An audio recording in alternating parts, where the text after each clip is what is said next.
Welcome to Fireside Giants. My name is Alex, your host for today. Once at the fireside, always at the fireside, my friends. Today we're talking about the New York Giants secondary. Anthony is out sick, little sore throat, little crybaby, little sore throat. So he's out today, but I'll be taking care of you guys. I included a film review in this video, about 12 minutes long.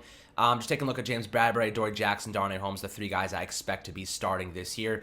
And I want to talk about each one of them. And about midway through this video, the film will kick in, and you'll be able to watch that little section as well. It'll double whammy for you guys in terms of the content. Make sure to subscribe below if you haven't already. Posting elite stuff every single day, interviews, more exclusive content. I'm going to be doing some giveaways and stuff in the future. So hopefully you guys are already subscribed. If you're not, make sure to do that. Much love as always, my friends. But let's dive into it. Let's start out with this Giants secondary. Yesterday we talked about the offensive playmakers, and the Giants have some damn good defensive playmakers too. Of course, they re-signed Leonard Williams this offseason, and they got themselves Azeez Ojulari in the second round, the second round at 50 overall. People had him going in at 11, drops to 50. Giants get an extra third-round pick out of it too by moving back from 42 to 50. So this pass rush is expected to be a lot better. We lost Alvin Tomlinson, but we got, Danny Shelton. We got Austin Johnson back.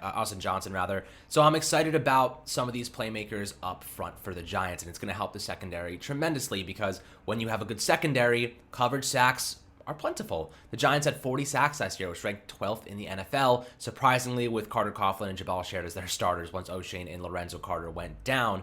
But I'll tell you what, this secondary got better. And it's because of Adora Jackson, and I think he's going to be such a big piece of this. And when you watch the film, you're going to see why. This defense played a lot of zone coverage last year. They really had to compensate for a couple things. One of them was they didn't have a really great coverage linebacker. They had Tate Crowder, who looked okay at times, good for Mr. Irrelevant. And they had Isaac Yiadom at CB2, who was basically a mistake waiting to happen. They went through the Corey Ballantyne, the Ryan Lewis, the Isaac Yiadom of the world. And they finally settled at Yiadom and said, okay, this is the best we can do. Right now, he knows our system. He has comfort at least a little bit in our defense. Let's roll with him. And I think, at times, Yiadom did look good. He looked like he was a competent corner, but he's not a CB2. He's maybe a CB3, maybe CB4. And the Giants went out and addressed that position with a 3-year, $39 million contract for our guy, Adoree Jackson, former Tennessee Titan. And Adoree Jackson has a very different play style than James Bradberry, than Isaac Yiadom. He's a physical, athletic man coverage corner, and you'll see that in the film. James Bradberry is more of a finesse corner. He can bump and run with the best of them, but he's not going to jam you hard. He's not a superior athlete, but he has fantastic mental attributes. You watch him on the field, he knows exactly where to be. He knows exactly the right time to break on the football. That's not to say he's not a fantastic athlete, because he is. But his football IQ is unbelievable. You watch him on the field, he knows where he knows where he is, where the players are around him. He's watching the quarterback's eyes. He knows the right timing to break on these routes. He is a really great player, and he showed that he was a CB1 on the Giants this past year, but also one of the best corners in the NFL. And the Giants, the contract they gave him, justified and then some. So let's talk about James Bradberry for a second. The guy walked away with a couple interceptions last year. He had one against Chicago, forced another one in that same game. He just looked like a fantastic player. If you consider PFF's grades, he did pretty well there. He had a 79.9 overall coverage grade. He had 48 total tackles, on 78 targets. He allowed a 56.4% reception rate, which is not bad at all. He allowed 454 yards. And a lot of them were like 20 minus. A lot of the games that he played, the most he gave up was 62 yards against Seattle, and we know, that it was just one big play from DK Metcalf. It was like a 40, 50-yard play. So, aside from that, he really shut down DK the entire game. I mean, we know the Giants won that game. They looked stellar. The defense, that was one of the best defensive performances I've seen for the Giants since, the days of Michael Strahan and Justin Tuck. So, really incredible there for James Bradberry. He did such a good job limiting a lot of these big-time receivers. Against Chicago, he allowed 14 yards against Allen Robinson. He had an interception, forced another one. Talk about a fantastic performance. This guy, James Bradberry, locked down some of the best receivers in the NFL. He walked away with 3 interceptions last year. The guy was a study. He had 3 penalties on the season. The thing about him, he was like fine wine. He got better as the season progressed, and that's very unique for some players.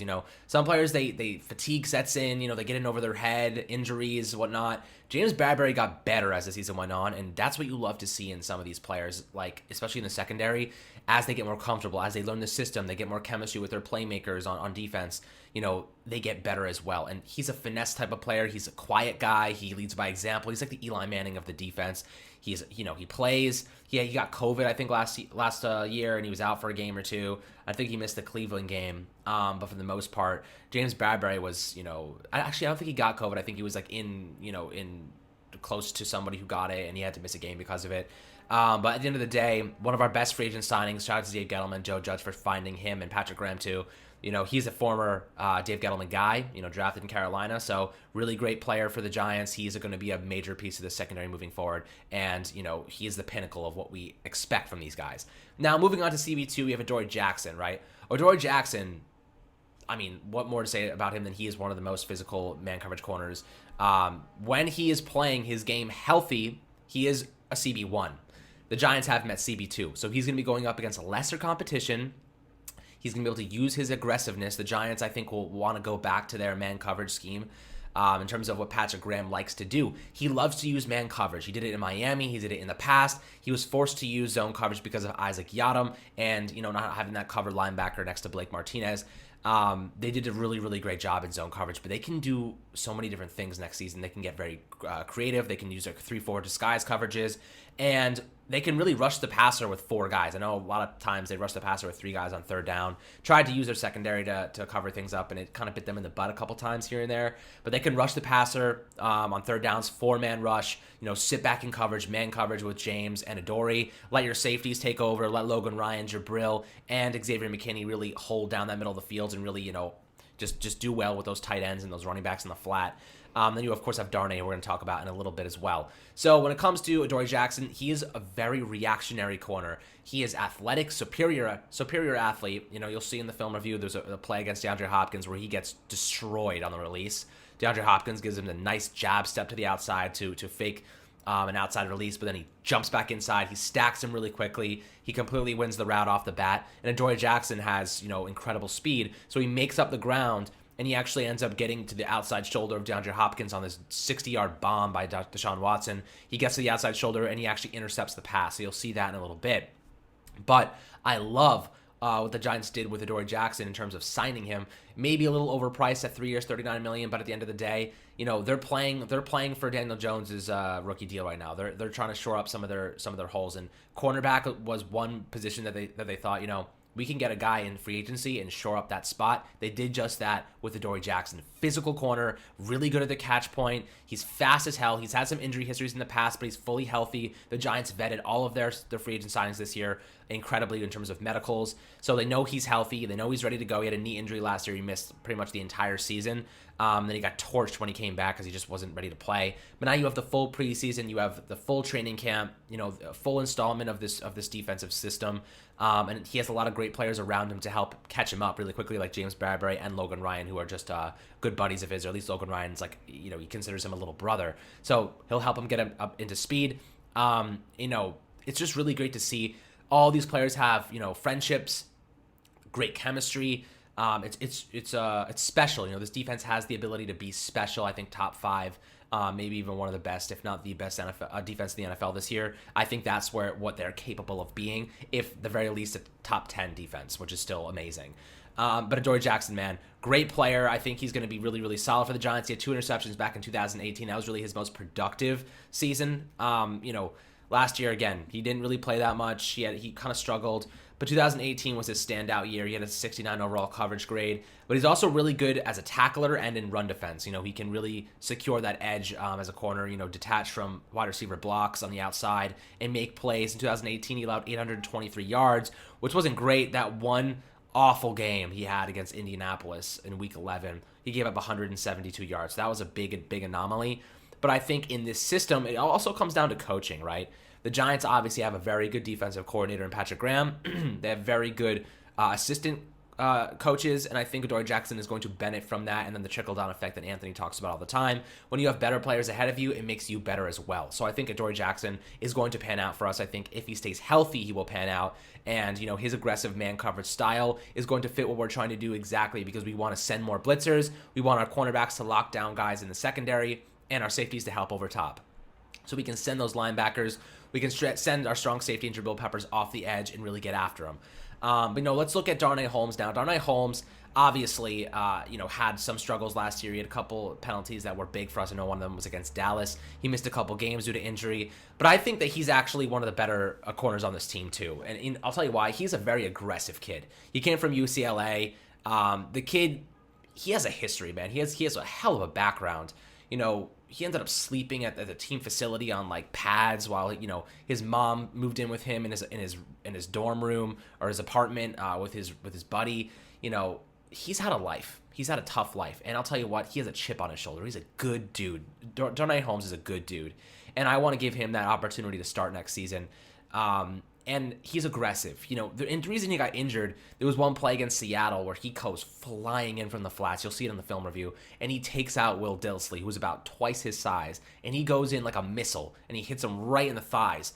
And I'll tell you what, he is fearless. Darnay Holmes is fearless. Very, very physical corner, and the Giants love those physical corners. That's where they're going to be going with this defense next season in terms of man coverage. Darnay Holmes can match up with the best of them. He did really, really well against CeeDee Lamb at times against Dallas.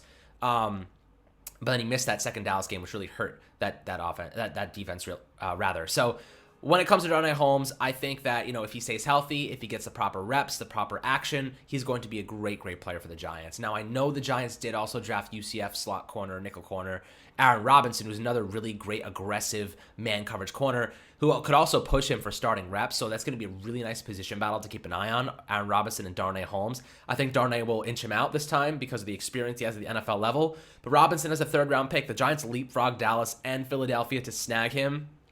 He's a great player, I think Aaron Robinson, with his physicality, he has good ball skills, pretty decent athlete. He's going to be a great player for the Giants. It's always good to have cornerback depth because we saw what happened last year when Darnay Holmes went down and they had to put Xavier Mckinney at slot corner. They had really big problems there because Xavier McKinney is a safety. He's a strong safety, free safety, but he doesn't have much experience in the slot, and he got really beat up there, especially since it was his first action in the NFL. You want to have that depth there, and I think Aaron Robinson gives you that. If not starting potential, Darnay Holmes, also great depth. So I like what they did there in terms of getting Aaron Robinson and establishing some depth in the slot corner position. But cue the film session. You'll be able to watch that right now, and hope you enjoy that. Hey guys, if you're in the middle of the secondary video, here's my little film breakdown and a couple of clips for what seems to be the projected Giants secondary with James Bradberry as their number one, Adora Jackson number two, and then Darnay Holmes in the slot. So let's take a look at some of this film and just to kind of preview what we're going to see from this team. And I think they're going to take more of a man coverage approach, and you're going to see a lot more zone from James Bradberry and a lot more man from Dory Jackson in these clips specifically, and Darnay Holmes too, a lot more zone coverage. So it's an interesting blend, and we're kind of get an idea of what they have to offer. So right off the bat, we have a four-man rush. They're playing zone coverage. Looks like a cover three.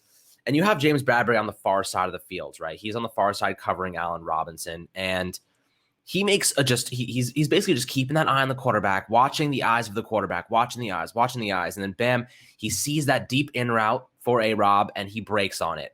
And he gets to the ball just as A-Rob is about to haul this in. We know A-Rob is one of the best wide receivers in the NFL, and he makes a really nice play here. Disrupts the pass, and Julian Love ends up with the interception in Chicago, where he is from. So a nice little interception for Julian there. Just altogether, another great play from James Bradberry. The guy is all over the field. He's more of a finesse corner. He's not a big press jam coverage corner. He's not really at the strong point. In press, he's not going to bully you. But he's so good in finesse. He's so good at trailing, really good at using that trail technique, just staying on that outside hip of the corner, or rather of the wide receiver. But what I do have to say about this is a nice little zone coverage. He's reading the quarterback's eyes, and A-Rob doesn't really run this aggressive route, right? He kind of just, kind of lackadaisically just goes into the in route, and bam, that ball is there. I don't even think he expected it to be there with so much coverage in front of him. But for the most part, Bradberry is like, this is my time to shine. Gets to the ball. He's so good at working through the ball, working through the body, and really creating disruption at that catch point and forcing that interception. So a nice play by James Bradberry. Let's take a one look at it from the All-22 film side. Just altogether, they really put a lot of zone last year because of Isaac Yiadom and those problems at CB2. They don't have those anymore. Very nice play by James Bradberry. Aggressive at the catch point, but more of a finesse off the line of scrimmage. Really like what he did last year for the Giants. This is play two. We're looking at a bump and run, great positioning. For this play specifically, I don't even know how James Bradberry comes down with this. He has his back turned to the ball. And what I like about him at the catch point, he's super aggressive at the catch point. He works through the body, through the football, and really found himself in a position where the ball went right over his head and just dunked right into Allen Robinson's basket. And he just stole his eggs. So, this was a really nice play from James Bradberry. Very physical, very good positioning. You'll see a little bump and run. He gets that leverage, doesn't let A-Rob stack him. He's right trailing on his hip. Can't get better positioning than that. He's hand fighting with him. A-Rob goes up to make this catch, and you can see that James Bradberry is completely turned around. He doesn't even see where this ball is right now, but somehow it ends up landing, and he puts his hands up. It ends up landing in his hands. So really, really nice play there. Maybe a little lucky, but you don't get lucky when you're in good positioning. Just a very great play by James Bradberry again, and they call this a turnover. Just fantastic. We'll take another look at the all-22 side of it. James Bradberry just did such a phenomenal job in this specific play that, this really set the stage. And this is week 2. And, he makes this play. I mean, look at him. He does not have his head turned around. He has no idea where this ball is. He is right working through the body. Now he locates the ball. He looks up. That ball is in A-Rob's hands already. And he works through that ball. He gets him in the air and he strips it away and he gets in bounds. The best part is he knows where he is. A spatial awareness, really, really good for James Bradberry. He realizes that he is really close to the out of bounds mark, and he sees that ball coming right to him, and he just takes it away and drops, dead weights him, and gets in bounds and converts that to a turnover. Just a really, really great play from James there. And here we're going to go one last play for Bradberry before we move on to Dory Jackson. Another nice interception. He's actually working out of the slot right now. You'll see him right about at the 30. And he's working out of the slot here, dropping into zone coverage. He's just kind of reading those quarterback sides. They did this a lot with James Bradberry against Washington specifically. They asked him, take away a side of the field, work that zone, fill those gaps. And he does such a great job with his finesse. He's turning and turning and turning. He's looking where the ball is. So see, he gives a nice little jam right there, disrupts that route a little bit. And at first he's like, this is really nice. And yeah, he just hovers right back and gets that. It's really great. James Bradberry, you see this is actually Darnay Holmes at the 30. James Bradberry's even closer. He's really in that slot, close to that tackle there. You don't see him in that spot very often. But watch right here is, he just kind of little jam, disrupt, bam, he's hovering into the space. Right in between those wide receivers, there's 3 guys. One guy's going on that streak down the seams. And, he fills that space right there. There's 2 receivers very, very close to each other, which probably means they didn't run very good routes.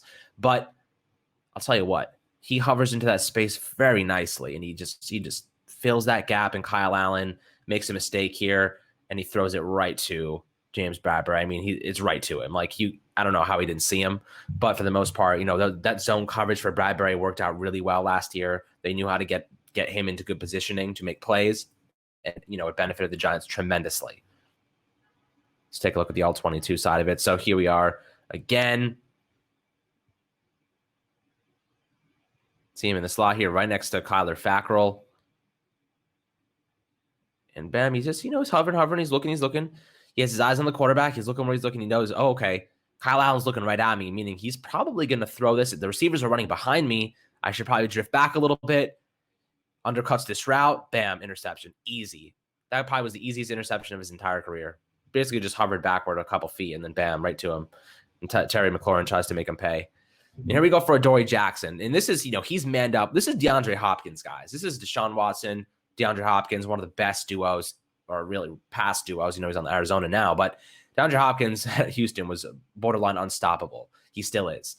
And you have Adora Jackson manned up against him in press coverage. And you gotta love how aggressive Adora Jackson. This is back in 2018, by the way. So a couple of years ago when he was really in the peak of his game. But, it was just a nice release here. Nice release. Nice jab step from DeAndre Hopkins to the outside. Bam. And he's gone. Adora Jackson has lost this rep right now. He has already lost this rep. But I'll tell you what. Dory Jackson's a superior athlete, and he tracks this man down like he's freaking Predator, an Alien versus Predator. Actually, this works out really well because I guess he would be the Alien. Predator has the big dreadlocks like DeAndre Hopkins. So Dory Jackson's the Alien, and he's chasing him down.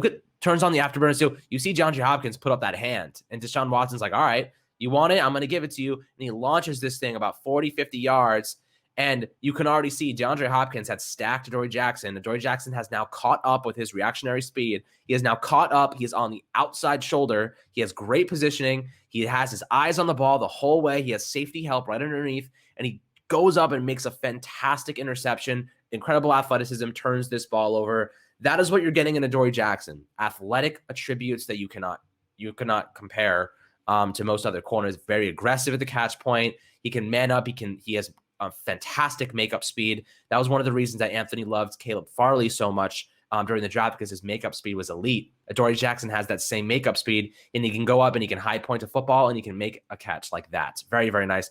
This next play is against the Buffalo Bills. Another very aggressive play for Adoree Jackson. Off-ball man coverage. He's just trying to read, where is this wide receiver going? Is he on the streak? He's on the go. He gives him a little nice inside post, and then he sits down. He sits down right there. He's trying to get Adoree Jackson to overcommit deep, but Adoree Jackson, reactionary speed, great makeup ground. He really attacks this football at the catch point. He wraps him up. He gets his hand in there, aggressive play, and bam, creates that interception for himself. Really, he actually goes up and makes that catch himself. Really nice play from Adoree Jackson, very aggressive. And, he is so good reactionary when it comes to reactionary football. You see he gives him a nice deep post move here. And most other corners are going to commit deep. They're going to run deep to that middle of the field, because that safety right there in the middle, he's looking downfield. He's thinking, if this guy catches it over the middle, I got to go down and make this play. And this is really nice. But instead, the safety kind of hovers and he sits down. Bam, Adoree Jackson makes a very nice aggressive play on the football, and he gets him. And he creates that interception. So very nice by Adoree Jackson. That's what you're getting in him. A very nice man coverage, press, aggressive cornerback. He can play off-ball press too. Patrick Graham has most of his roots kind of installed in the press man coverage scheme, or rather just man coverage scheme. That's what he did in Miami. That's what he loves to do in the past. And I think, for the most part, Pat Graham is going to kind of go back to that next season, and we're going to see a lot more blitzing, a lot more creativity when it comes to blitzing on this defensive side of the football. Now let's take a look at the all-22 side of it. So right here, Josh Allen, bam, he throws his football. You can see reactionary, bam, got his hands in there, high points this, right at the catch point. Good ability to find the football in the air. Bam, gets the interception, and now he's taking it. He wants to run with it. Dory Jackson's also a kick returner. He wants to run with that football. And here we go. So now we got Darnay in the slot. And I know we got Aaron Robinson, but I'm going to cover Darnay right now just because he has the experience. I think he'll be given the first opportunity, the first crack at it. So let's see Darnay Holmes. He's right here. He's right outside of Leonard Williams on the right side in that slot area. And he's playing zone, right? He's baiting. He drops back in his zone coverage. He's watching those flats. He's making sure, because Russell Wilson's looking right at him. He's looking, am I going to go to that flat right there? He has that coverage angle already picked up. So he has that nice angle. You see Russell Wilson's looking at the guy at the 40-yard line, and Darnay Holmes is like, I can undercut this and take this to the house right now, because Russell Wilson's such a good quarterback. He's like, no, I can't do that. I can't throw that football. He pump fakes it. Darnay Holmes is like, oh man, I got to get him. So now you have Tay Crowder back here to the left, and Tay Crowder's basically breaking on this mid route, and Chris Carson just completely whiffs this ball. He drops it. It gets bumped in the air. And Darnay Holmes in great positioning, very reactive, very good athlete, superior athlete. Bam, picks up this football, and interception goes the other way in their own territory. So very nice play by Darnay Holmes in good positioning, good ball awareness. Leonard Williams is happy. He's doing dances. Everyone's happy. And the Giants have the football. Now, I really like what Tay Crowder does. He has very good break speed on this pass, by the way. You see Russell Wilson's looking, do I throw it? Pump fake? I don't know. Gets that passing lane right there to Chris Carson. Bam, off his head. He can't catch the football. Evan Ingram, 2.0. I don't know what he's doing there. Yeah, really hits him in the head. Bam, right off his face mask. And Tay Crowder has pretty good Look how quick his reactions there. That's actually pretty incredible. He literally just flings that arm up. Watch this. Bam, he sees that football. I don't know how he reacts to that, man. But he gives his teammate a chance to intercept that football. And that's Tay Crowder, man. That's all Tay Crowder. Darnay Holmes, really secondary play there. Picking up that just nice zone where that ball could land. Very good reactionary play from Darnay Holmes, but Tay Crowder makes this one. It was a really nice combo from Darnay Holmes cutting off that passing lane earlier on, and then you have Tay Crowder making the play at the end. So really nice there. And here's another play. This is the last one from Darnay Holmes, and this kid is aggressive, man. You watch him. He covers the flat here. They're in zone coverage. He covers the flat here, and Russell Wilson tosses this to his tight end. Darnay Holmes is way smaller than this tight end, but he is no fear, man. He comes flying in there like a gun, like a bullet, and he flies in there and he makes a freaking awesome play to stop this tight end in his tracks. You'll see this. So, bam, crossing route for the tight end, like Will Dissly or something like that, and bam, you have Darnay Holmes coming from the flats, and he doesn't care. He's going right for that knee area. He's going right for those pads, and he takes him out, stops that right before a first down. And, he picks up a little injury because, he's going in against a bigger guy there. But I'll tell you what, Darnay Holmes, no fear. Really nice play from him. I really enjoyed watching, Darnay Holmes against Seattle. This is his best game of the season. He has no fear. He comes in flying in there against a tight end. So here's a little film session for you guys in the middle of this podcast recording video. Hope you guys enjoyed. Hope you enjoy the rest of the video. So I hope you guys enjoyed the film session, taking a look at James Bradberry, Dory Jackson, and Darnay Holmes, and what they have to offer this Giants team. Really exciting stuff here, guys. This secondary has incredible potential. They have the potential to be, if not one of the best in the NFL. I know the Chicago, or Denver rather, has a very good secondary. They got Will Fuller. They also have Patrick Surtain and Ronald Darby. They have a sick secondary, but the Giants, don't underestimate them, man. James Bradberry is elite. Adora Jackson is a CB1 playing CB2. Darnay Holmes has the capability to be fantastic. We spoke to his trainer, Brian Walker, and he said he's got the ability to be, just one of the best slot corners in the NFL. And I'll tell you what, Aaron Robinson, very underrated. He's going to be a good player for the Giants, at least as a depth piece in year one. Of course, we got Rodarius Williams out of Oklahoma State, another outside physical corner who can play that man role. I think he'll probably end up being a gunner on the punt team for now, but don't underestimate him. He could develop into a nice piece for us. He's a good guy, and he's a little older at 25. But Rodarius, don't underestimate him. Pretty solid player there. Of course, any of these players the Giants take were the BPA. They went kind of value based this year, so that was nice to see. And then, of course, you have the trio of safeties in the secondary: Xavier Mckinney, Logan Ryan, and Jabril Peppers. Those guys, all solid coverage safeties. Jabril Peppers did really well against tight ends last year. He was really good in zone coverage. He made some big plays for us. We know he's fantastic against the run, too. I think we're prepared to see his best year yet in 2021, my friends. Xavier McKinney, we know he looked really good in that final game of the year against Dallas. He had like 8 tackles. He had a tackle for a loss, bursting through Dalton Schultz to stop CeeDee Lamb in the backfield. That was really impressive. He had an interception to close out that game against Andy Dalton. Really looked good. That was his best game of the season. Hopefully that, kind of tailors on to 2021 as well. Hyped about him.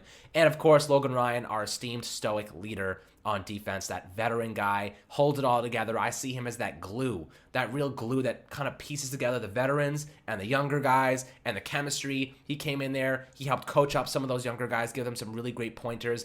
And I think for the most part, the Giants have a really great group of young studs, but also talented, experienced veterans who can help keep things comfortable and keep things consistent and really hold this whole unit together. I'm excited about this unit, guys. This secondary, very underrated. Some really great players there. Of course, we have Patrick Graham going into year 2 with the Giants. I think he's going to establish another layer of this defense in terms of man coverage and really getting so creative with what they can do. So I'm really excited about that. And then the pass rush with Azeez Ojulari, he's going to help tremendously. He can be a double-digit sack guy.